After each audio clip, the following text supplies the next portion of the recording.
tauhan. Si Tio Simon, isang taong nasa katanghalian ang gulang. May kapansanan ang isang paa at may mga paniniwala sa buhay na hindi maunawaan ng kanyang hipag na relihiyosa. Ito naman ang ina ni Boy. At ito naman si Boy, pamangkin ni Tio Simon, 70 taong gulang. Umaga, halos hindi pa sumisikat ang araw. Sa loob ng silid ni Boy, makikita ang isang tukador na kinapapatungan ng mga langis at pumada sa buhok, tuniko, suklay at iba pang gamit sa pag-aayos. Sa itaas ng tukador, nakadikit sa dingding ang isang malaking larawan ng berhing nakalabas ang puso at may tarak itong punyal. Bilang nakabungkas na bintana, sa gawing kanan ay ang katering higaan ng bata, sa kabuuan ang silid ay larawan ng kariwasaan. Sa pagtaas ng tabing, makikita si Boy na binibihisan ng kaniyang ina. Nakabaka sa mukha ng bata ang pagkainip samantalang sinusuklay ang kaniyang buhok. Biglang uunat ang babae, saglit na sisipatin ang ayos ng anak sa kangingiti. O kaya, hindi ka na mukha akong tao. Siya dyan ka muna at ako naman magbibihis. Sabi ko ayaw kong magsimba eh. Ayaw mong magsimba? Hindi ma! Papagalitan mo naman ako eh. At ano na magagawin mo rito sa bahay ngayong umaga? Ito, paghiling araw. Basta, may iwan po ako rito sa bahay. Kasama ko si Tio Simon.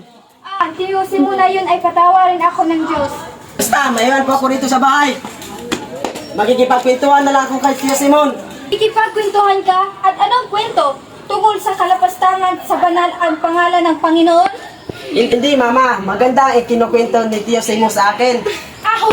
Husto na. Bago pa ako magaling ng katotohanan at humarap sa Panginoon ngayon, araw na ito nang may dami sa kalooban. Pero... Husto na sabi eh! Matitigil sa pagsagot si Boy. Makaririnig sila ng mga yabag na hindi pantay. Palapit sa nakapinid na pinto ng silid. Saglit natitigil ang yabag. Pagkuway, makaririnig sila ng mahinang pagkatot sa pinto. Oh, sino naman yan? Ako, hipag na ulinigan kong. Padabog na tutunguhin ng babae ang pinto at bubuksan iyon. Mahahantad ang kaanyuan ni Tio Simon na kangiti ito. Pari bang pumasok? Naulingan kong may itinututol si Boy. Ayaw kong magsimba, Tio Simon. Maiiwan ako rito. Ayaw kong sumama kay mama. Yan ang itinuturo ng pamangkin mo, kuya. Hindi daw sasama sa simbahan. Maikling si Tio Simon, hingiti at paika-ikang papasok sa loob, hahawakan sa bagat si Boy. Kailangan mong magsimba sa simbahan, Boy.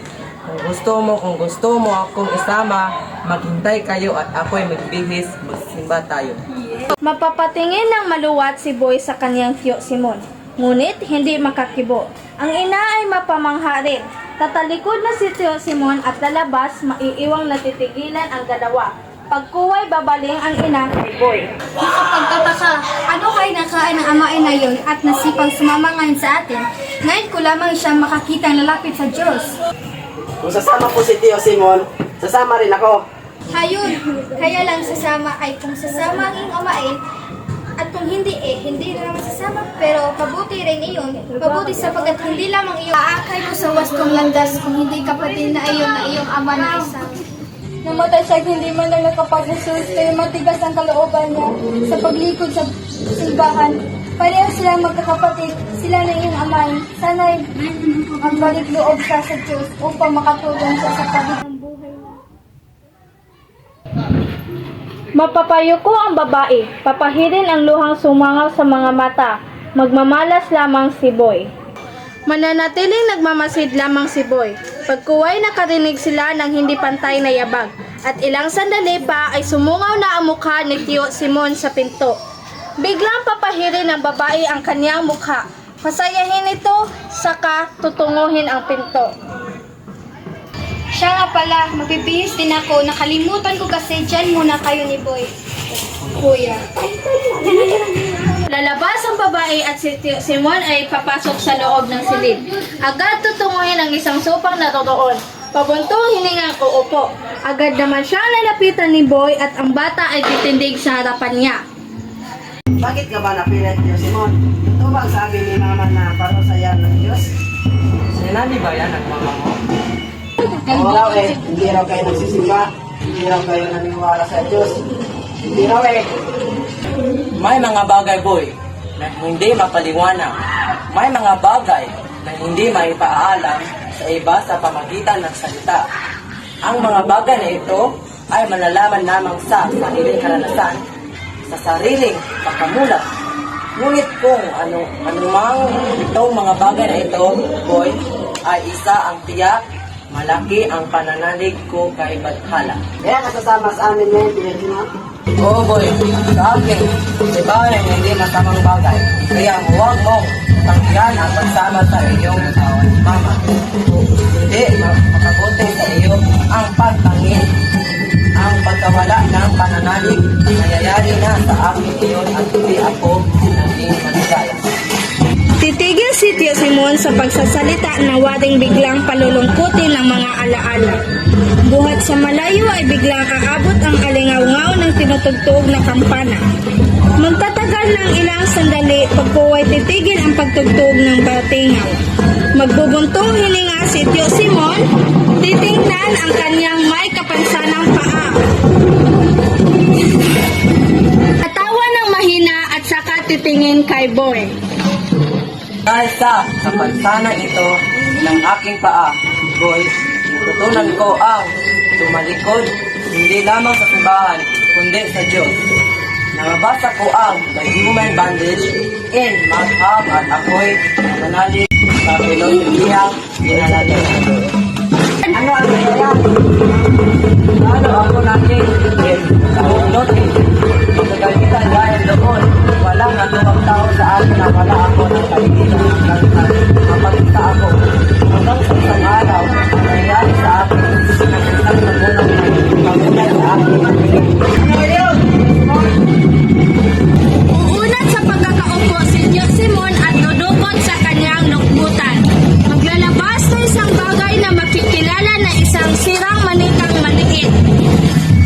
Ito ang manika ng isang batang nasagaan ng truck. Ng isang batang nasagasaan ng truck. Patawid siya noon at sa kaniyang pagtakbo ay nailaglag niya ito. Binalikan niya ngunit siyang pagdaan ng isang truck at siya ay nasagasaan. Nasagasaan siya.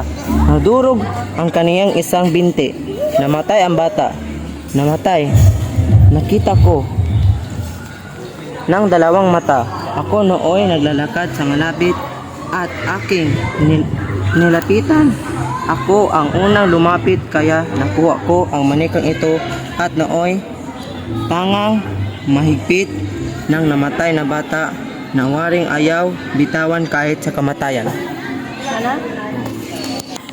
Kinuha ko nga ang manika, boy, at noon naganap ang pagbabago sa aking sarili sapagkat nayumuko ako upang damputin ang manika ay nakakita ko ang isang tahimik at nagtitiwalang ngiti sa bigbig ng patay na bata. Sa kabila ng pagkadurog ng kaniyang buto, ngunit ay tila ba nananilig na siya ay walang kamatayan. Mahabang katahimikan ang maghahari. Pagkuway maririnig ang matuling na yabag na papalapit. Susungaw ang mukha ng ina ni Boy sa pinto. Tayo na, baka wala na tayong darong misa. Hinahanap ko pa kasi ang ating dasalan, kaya ako nagtagal. Tayo na, Boy, kuya. Kaya na, Mama. Kanina pa nga tunog ng tunog ang kampana eh. Tayo na, Tio Simon. Baka tayo mahuli. Tayo na. Muling maririnig ang tugtog ng kampana sa malayo. Nagmamadaling lalabas si Boy sa pinto. Lalong magiging madalas ang pagtugtog ng kampana, lalong magiging malakas habang bumababa ang tabing.